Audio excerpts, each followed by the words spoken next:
Good afternoon students. इस video के माध्यम से हम लोग ऐसे वाक्यों के विषय में जानकारी प्राप्त करेंगे जिससे किसी व्यक्ति के द्वारा किसी इरादे का या संकल्प का बोध होता है। यानी ऐसे वाक्यों के अंतर्गत कर्ता के द्वारा वर्तमान समय में या भविष्य के अंतर्गत या बीते हुए समय में क्या करने का इरादा है, क्या बनने का इरादा है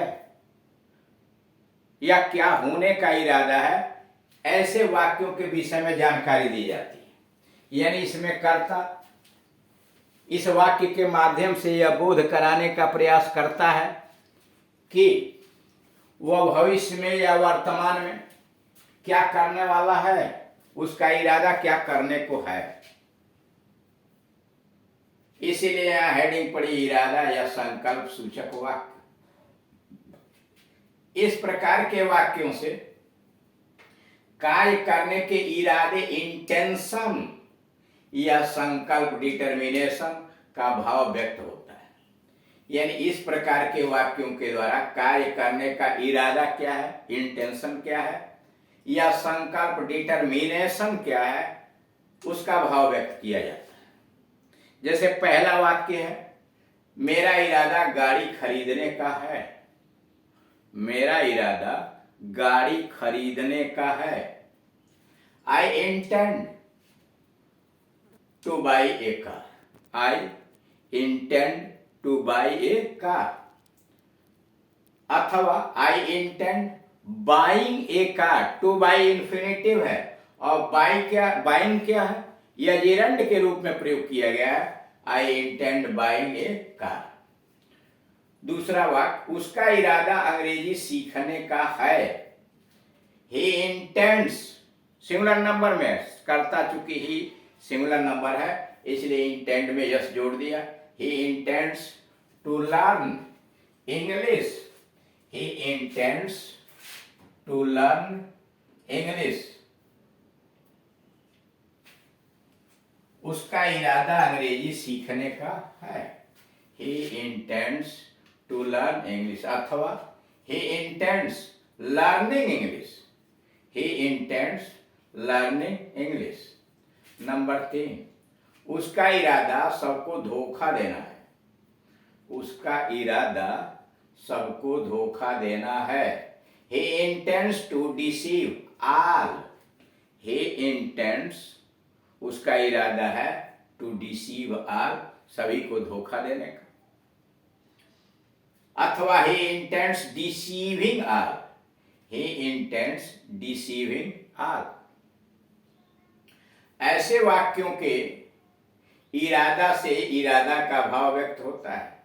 यानी ऐसे वाक्य, हिंदी वाक्य में जो इरादा लिखा होता है उसी से उसके उद्देश्य, उसके इरादे का भाव व्यक्त होता है। नोट, हिंदी वाक्यों में इरादा संज्ञा का कार्य करता है, यानी कर्ता का कार्य करता है। यानी हिंदी वाक्य में जो इरादा आया है, जैसे उसका इरादा, वह संज्ञा यानी यह नाउन है और यहां पर यह सब्जेक्ट का काम करता है, कर्ता का काम करता है। पर अंग्रेजी वाक्य में इसे क्रिया के समान प्रयोग कर दिया जाता है। जैसे यहां है, उसका इरादा सबको धोखा देना है।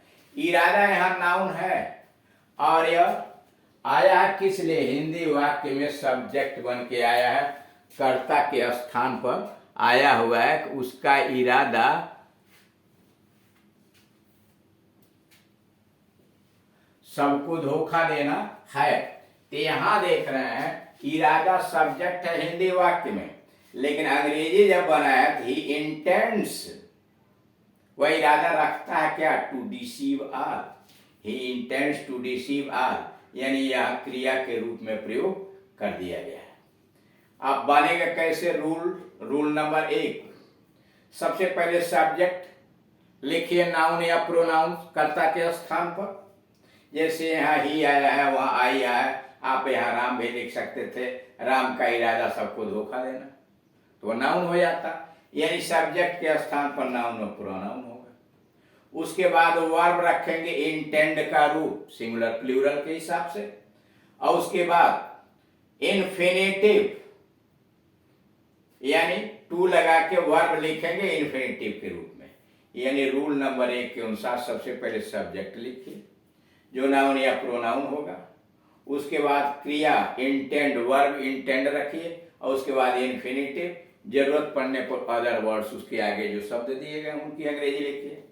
और दूसरा तरीका है कि सब्जेक्ट नाउन या प्रोनाउन होगा, फिर वर्ब आएगा इंटेंड प्लस वर्ब में आईएनजी जोड़ दीजिए। नोट नंबर 2, अंग्रेजी में भी इरादा का प्रयोग संज्ञा कर्ता के समान इस प्रकार हो सकता है। कारण नोट नंबर 2, अंग्रेजी में भी इरादा का प्रयोग संज्ञा कर्ता के समान इस प्रकार हो सकता है, जैसे subject plus intention, subject plus intention plus as plus to verb. जैसे उसका इरादा अंग्रेजी सीखना है ना, उसका इरादा अंग्रेजी सीखना है। हिज इंटेंशन, यहाँ देखिए इरादा यहाँ भी करता है, यहाँ भी सब्जेक्ट के रूप में आया है, उसका इरादा अंग्रेजी सीखना है। तो यहां आप कहेंगे कि अंग्रेजी सीखना क्या है, तो उसका इरादा है। His intention is to learn English, his intention is to learn English. यहाँ इरादा हिंदी वाक्य में सब्जेक्ट है और इसी इरादे की अंग्रेजी इंटेंशन लिखी गई है, वह इंग्लिश में भी सब्जेक्ट के स्थान पर आया है। His intention is to learn English. दूसरा, उसका इरादा सबको धोखा देना है, तो his intention is to deceive everybody, his intention is to deceive everybody. उसका इरादा सबको धोखा देना है। पहला, मेरा इरादा गाड़ी खरीदने को था, अब ये दूसरा मॉडल हो गया पास्ट टेंस में। मेरा इरादा गाड़ी खरीदने को था, इसमें देख रहे हैं दो तरह से अंग्रेजी बनी हुई है। I was going to buy a car, I was going to buy a car, अथवा आई इंटेंडेड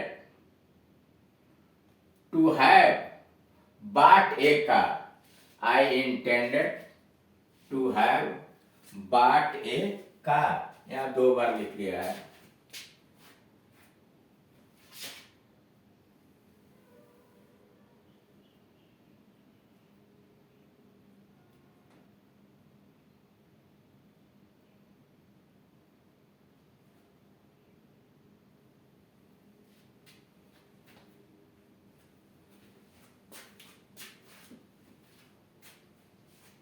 मेरा इरादा गाड़ी खरीदने का था, I was going to buy a car, या I intended to have bought a car, अथवा I intended to buy a car, I intended to buy a car.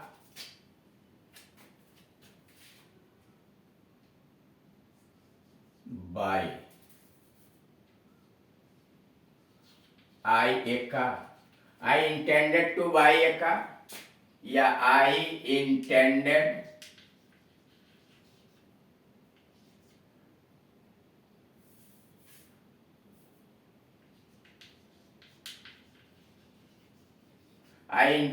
To have bought a car. तीन translation हो गए एक ही वाक्य के। I was going to buy a car, I intended to buy a car, या I intended to have bought a car। दूसरा, उसका इरादा अंग्रेजी सीखने का था, he was going to learn English, उसका इरादा अंग्रेजी सीखने का था, he was going to learn English, अथवा he intended to learn English, he intended to learn English।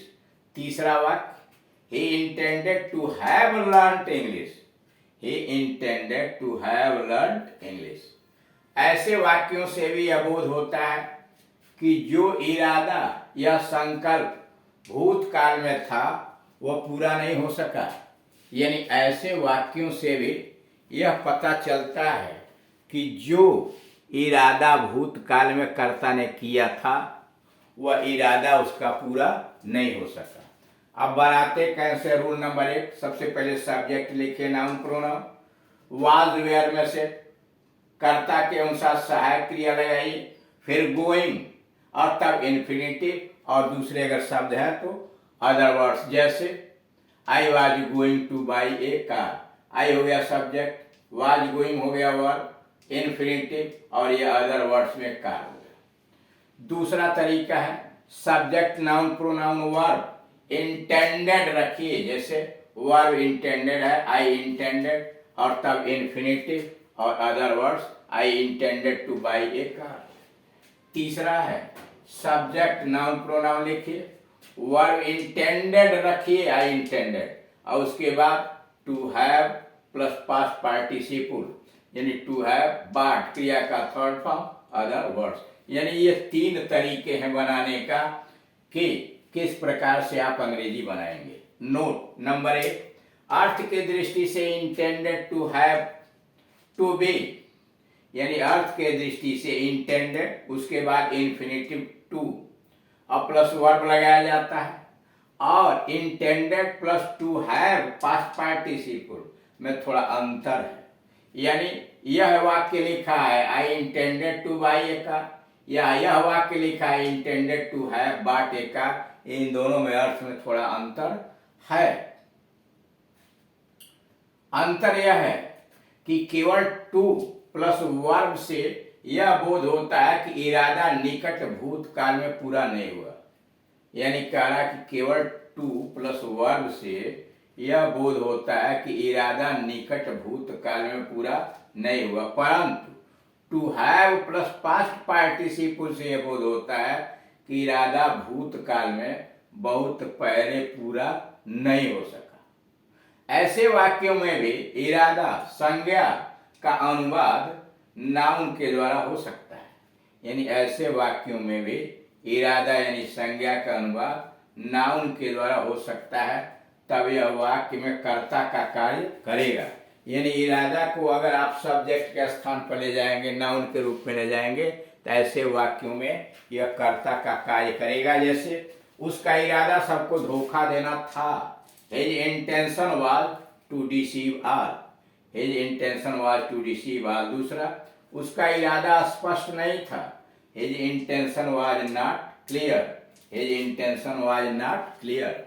इस तरह से आप देख रहे हैं कि इरादा या संकल्प सूचक वाक्यों का हिंदी से अंग्रेजी में किस प्रकार से अनुवाद किया जाता है और कैसे सावधानी बरती जाती है।